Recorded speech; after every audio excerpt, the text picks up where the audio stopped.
Welcome to Intelligent Human Leadership, leading yourself and your team. Do you ever find yourself grappling with a lack of confidence in your team? Or battling the relentless waves of concern and fear? Are the pressures to meet client expectations and the burden of missed opportunities weighing you down? On this podcast, you'll discover the strategies and insights that will reignite your team's morale and help you find the harmony and knowledge you seek to propel your business forward. Here, we explore innovative ways to reignite your creative spirit and achieve greatness, empowering you to lead with intelligence, compassion, and resilience. If you're ready to dive deep into your core of leadership challenges and be guided toward success, here's your host, founder of Steward Your Business, David Carr. Welcome back. Glad to have you here on the Intelligent Human Leadership Podcast. We are going to dive into a great topic where we're continuing on from our discussion in the last few podcasts about balancing short-term tasks, deliverables with these long-term goals.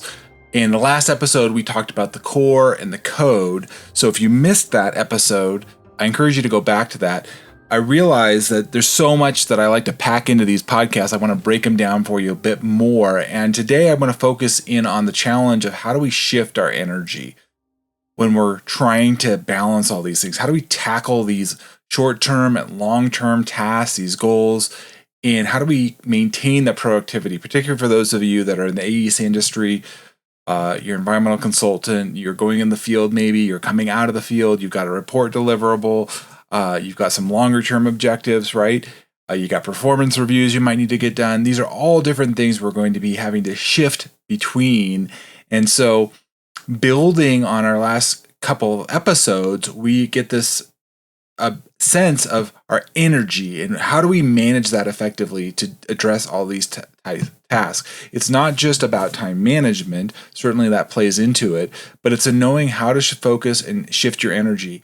And we've talked a little bit about this, not super in depth with the 5 voices, but you intuitively know tasks that are going to take a lot of energy and those which are not is energy draining. In fact, it might be giving you energy, giving you life. And so, we're going to just dive in here and go into the importance of energy management. It's kind of funny, you hear about energy management. We're in the heat of summer right now.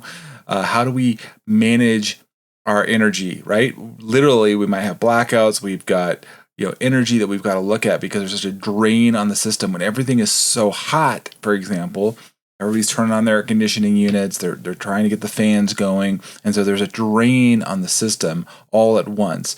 And what happens is, worst case scenario, you can have a blackout or a brownout where you temporarily lose power.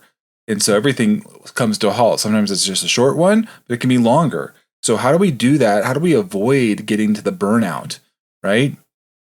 And so I want to walk you through some key ideas here in this podcast. And again, we're all about helping you be the most intelligent human leader. If you know this about yourself, you're going to be better able to lead your team. You're going to be better able to understand where they're at and maybe see the warning signs of where their energy levels might be dipping and their productivity not being as impactful.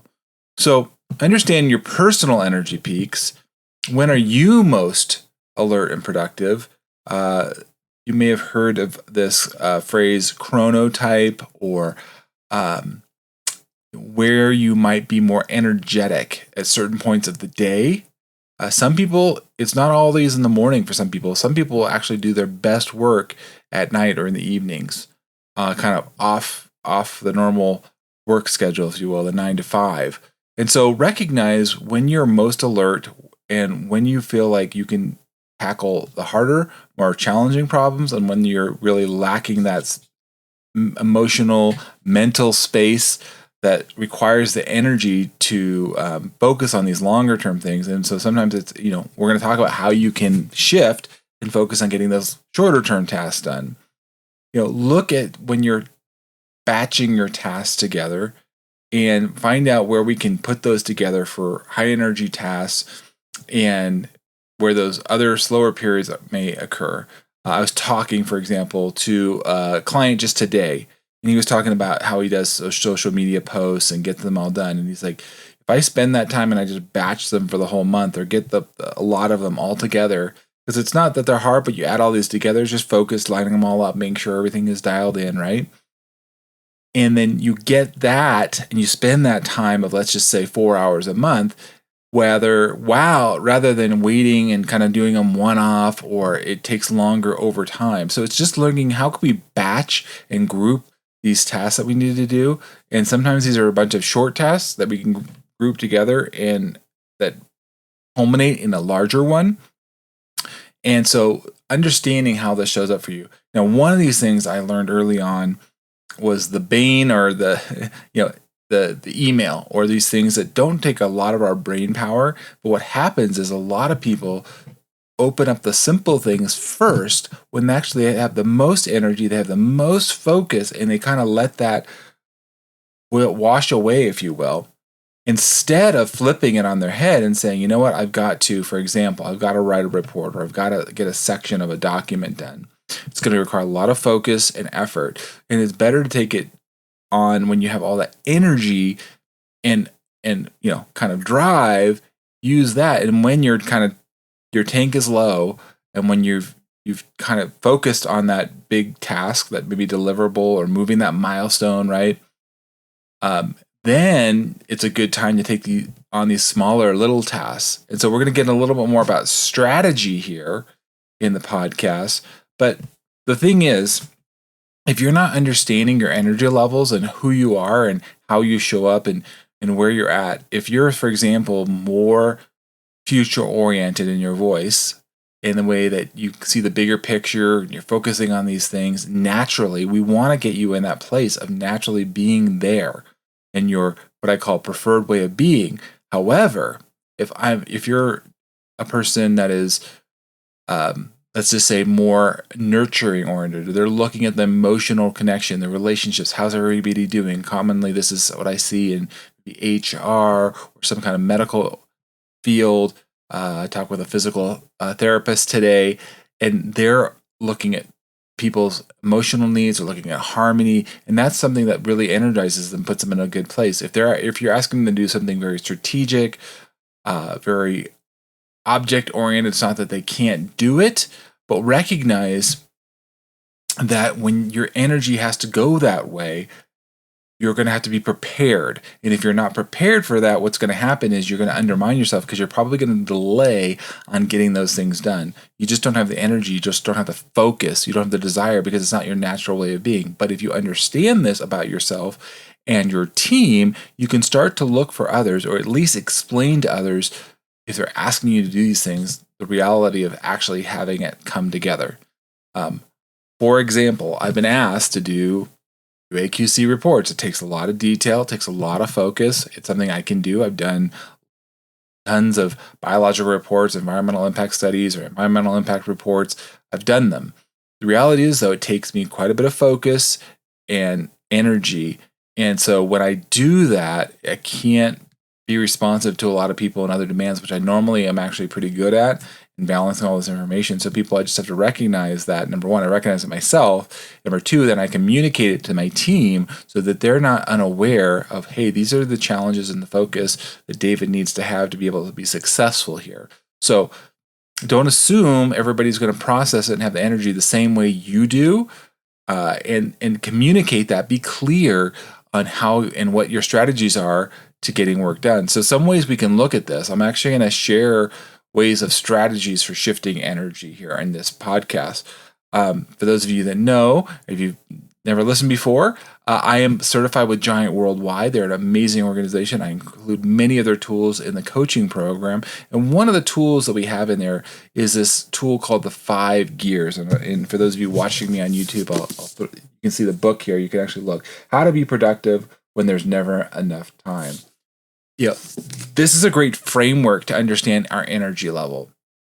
And again, there's a whole book on this. I walk people through in greater detail, but I'm going to give you an overview here of how you can look at your energy, how you can shift it to be able to address these ongoing short-term challenges that are faced, and then making sure you're hitting those longer term milestone tasks, those goals that you're shooting for.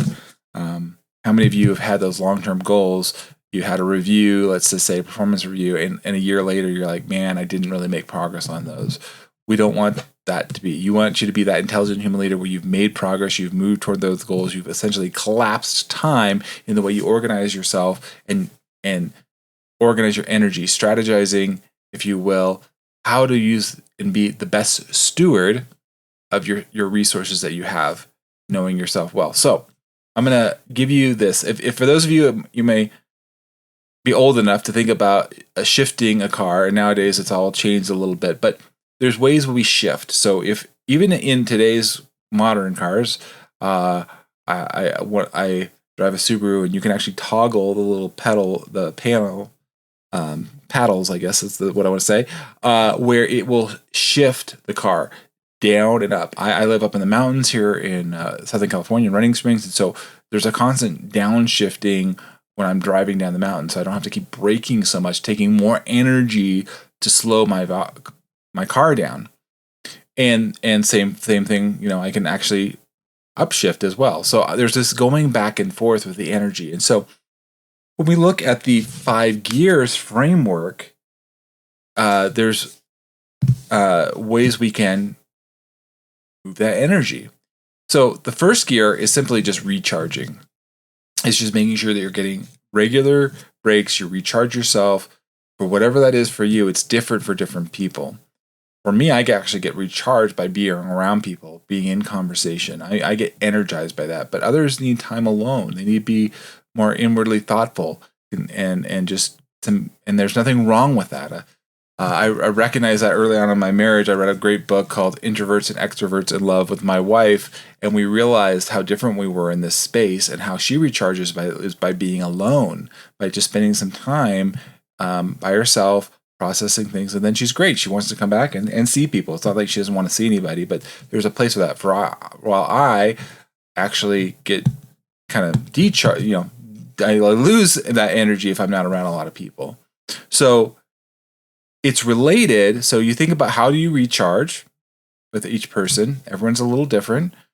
And then there are a gear of social activities. So this is a way of being. So just think about how we're shifting between our energy. So if you have to go to social mode, we're moving from gear 1 up to gear 2, social mode, which is that social activities is building relationships. We all have that. Again, for somebody like me, I like that gear. It's something I'm normally in. And I would say even in some regards, gear 1 and 2, I can easily go between those. Some people, it's not as easy. Some people, the social mode is challenging, but they can turn it on. I've seen introverts, I've seen very inwardly thoughtful people have amazing energy. They're great speakers. They can turn it on, but they also need to be able to turn it off as well. So gear 3 is focusing on routine tasks that require less mental energy. So this is just kind of like checking my email, getting my timesheet done. These are replying to an email, perhaps some basic stuff that we just have to get done. It's just these tasks. They're routine. They're nothing extraordinary. Stuff that we're familiar with. Maybe somebody's asking you for a quick quote on a proposal. They want to pick your brain on getting feedback on an employee's performance review. These are not difficult tasks. These are things you do over the course of each day, week, month. They're common. They're regular. Now, these are also things, generally speaking, you can do on your own, in my experience. You can just get done, process, and move on. Gear 4, so we're going from gear 1 to recharge, gear 2 to social, gear 3 to task, and gear 4 collaborate. Work with others on collaborative projects. So this is where we can't be alone. We have to be working with others, apparently. And so we're in this energy space where I've got to be working with other people. It's being in a meeting. I've got to get them something. They're going to give me feedback on that. And it's very, again, collaborative in nature. And finally, the 5th gear is that deep work. It's where you have to really focus, take on critical tasks. And oftentimes, some people, again, are very good at these. And so the question I would ask you is, as we talk about recharge mode, social mode, task mode, collaborative mode, and then, kind of this focused deep work mode. Where do you find yourself more typically? Because what I will say is none of them are bad or good. They're just different ways of being. And some people can do amazing work in gear 5, but that means they have to really downshift to gear 1 recharge so that they can actually do that focused work. Some people love to do the social work. They're in that gear most of the time. I did a lot of business development, a lot of mentoring. I was working with people, building relationships. I like to be in gear 2. Gear 3, I'm not so big a fan of these routine tasks that require less mental energy, but I know they need to get done. Collaborative mode, I do like to do collaborative mode because it's similar in that it's interacting with people. So we will gravitate to certain modes, if you will, based on our energy and based on our, what I've talked about in the past, your voice order, or your preferred way of being. So when we are aware of where do we shift our energy, it's going to help us be more productive in the tasks that we're doing. Is the short-term task I'm doing, is that something routine, basic all the time? Yeah, most of them probably are, but there are some short-term tasks or goals that we might need to do just to move things on to a larger goal. And so recognizing this and how you naturally show up is so important with your energy. There's different ways we can shift energy too. One of them I've used also is the Pomodoro Technique. So it's a way of doing that focused mode work. And if you haven't looked at that up, check it out. It's generally like a 25-minute segment of work, and then you take a 5-minute break. That 5 minutes is your recharge. You've shifted the gears. You've gone from the focus mode very intently, and you've downshifted to recharge. It could be a task mode too. It could just be a series of tasks you've got to get done in that time frame of that 25 minutes. But the idea is that you're intentionally focusing your energy and you're putting yourself in a specific gear to get that done. I love the analogy of driving because this really works for me in that if you're going, for example, up a mountain too, you can also downshift if you need more power. So it's understanding, where do I need more power? How do I get there? And if you can't reach that power and you need to go there, there's some things you have to do. There's some things you have to shift. So what are some, for example, if you need that additional power, how would you energize yourself? From physical exercise possibly to being mindfulness and meditation. Nutrition is huge here. These are all different podcast episodes in and of themselves. But the thing here I want to hit home is on this podcast is if you're aware of these things both externally to yourself and internally, you're going to be much better at showing up, being that intelligent leader, helping to guide other people because you know yourself well and you know your limits, you know your strengths, and you know how to get into power and clarity and move forward. Like we talked about in our last episode about living a life of truth and living a life of values, and you're in alignment with those things. So as we dive in here a little bit further, I just want to give you a little bit more as we talk about balancing these short-term and long-term goals. The idea is, and I mentioned this earlier, is that we use our high energy focus, our time for that, where we have the high energy. Like I said, gear 5 in the book here is that focus time. Use the energy there. Or if there's things that are truly like urgent, emergency that require, they're not going to last a long time, but they do require a lot of presence because there's some nuances there, and emergencies are a big deal. Or if you know that, hey, a deliverable needs to go out on, it's Monday and it needs to go out on Friday by 5 p.m. And you're like, yeah, I need to make sure I block off enough time to get those things done.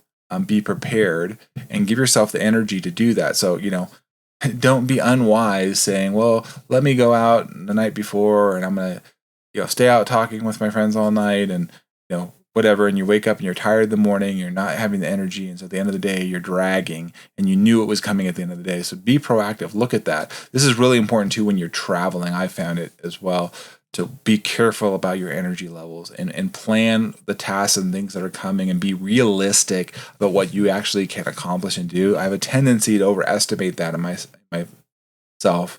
So for those of you that may be similar in a connector voice, be careful about overestimating what you can actually accomplish and the energy you're actually going to have to get that work done.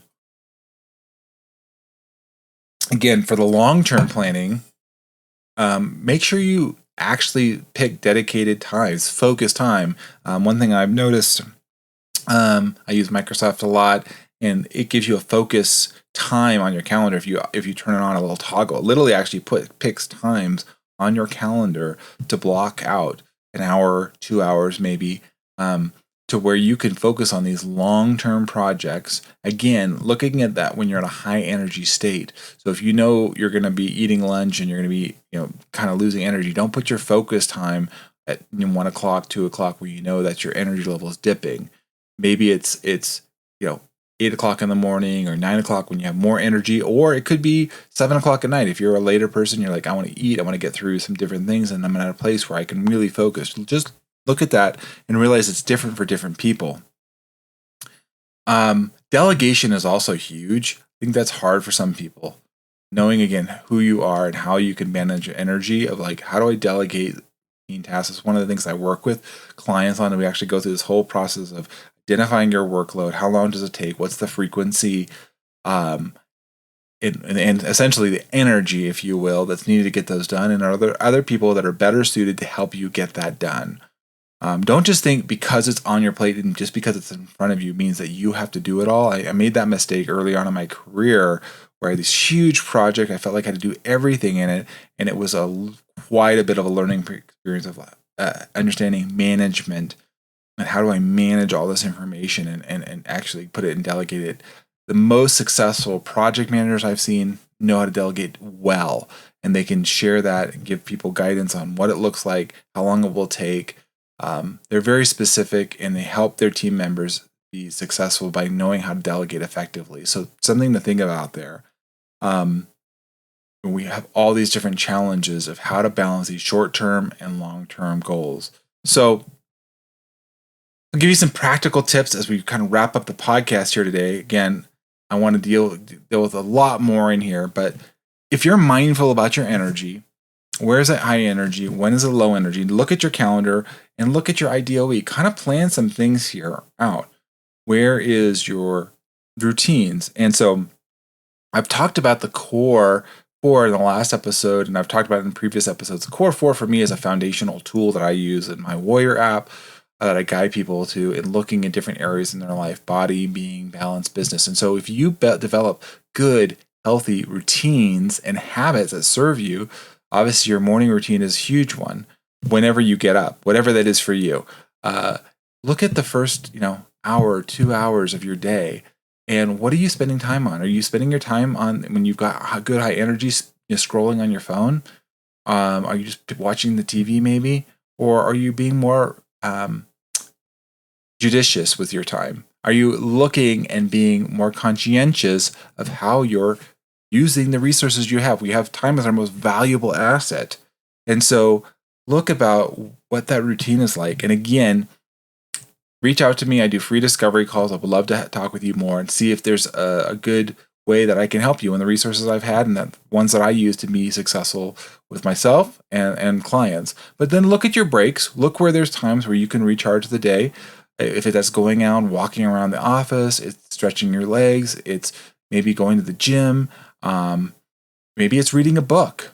It's being strategic in the way that you're recharging. You're being very intentional, saying, hey, I'm going to do this.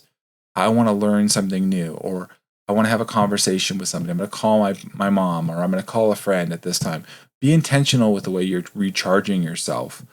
And then similarly to a morning work routine or waking up and looking at that, also look at your end of the day one. And I'm actually trained with the Full Focus Planner. It's another great tool I have over here that helps me look at these tools of, I should say, it's a tool that helps me look at my daily habit routines and what am I doing and how much time does it take and what I might want to rearrange. And so, as we look at this from our daily routines, from the morning to the evening, I'd say ideal week, looking ahead of the critical tasks you have and the energy, like I mentioned earlier in the podcast about maybe you have a deliverable or a key meeting with a client you need to be looking at. And then seek feedback, adjust, listen to others. How are you showing up with others? I talked about that in the previous podcast as well, about getting different feedback from different voices. Now, people are going to be have different energy levels for different things. And so as you know your team, and one of the things I really love with the 5 voices, I go through and can actually go through, assess your team and show you the voice order of each of your team members, including yourself, see where they line up. And that'll help you understand their energy and where their focus is. Are they more present oriented? Are they more future oriented? How are they showing up and what empowers them? What gets them motivated? Because if you understand that, you're going to be able to set them for success. Inevitably, that's going to serve you better because you're going to be showing them as a leader and creating more productivity, more engagement with your team because they're living in a life that they like. They live a life where they're energetic and doing the things that they love most. I know I've covered so much here in this podcast in just a short period of time. And so I welcome your guys' feedback here. But the bottom line is I want you to be intelligent in how you manage your energy. I want you to be intentional, not accidental in how you're showing up for yourself and for the others that you lead. So that when you're having these competing demands for these short-term goals, these longer-term missions, if you will, that you can use things like the 5 gears. You can use that framework. You can use some of these tools. And this is what I curate for you as part of Steward Your Business, the Steward Yourself program. So this is something that resonates with you.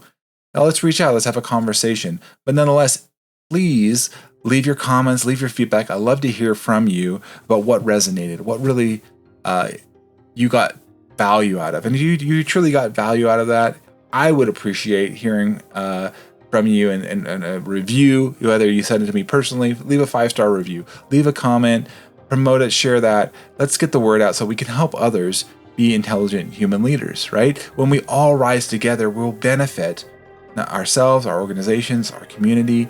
And so that's what we're looking for, is to strive to be the healthiest person, supporting one another, serving one another out of love, out of abundance, out of care, and not in a place of deficit where your energy is at the bottom and you're like, man, I just don't know if I could do this another day.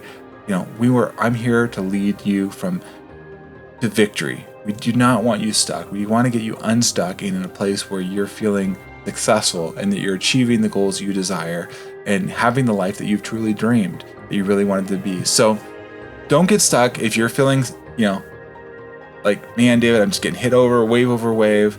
Let's talk. Let's work together. You have an advocate with me here, David Carr, with Steward Your Business. And I will continue to bring these ideas and topics to help you be that intelligent human leader. Thank you so much for joining me. Until next time on our podcast, have an amazing day, week. Watch your energy and show up in power and clarity and win the day. All right, guys, thanks so much for listening. Take care. Have a great night.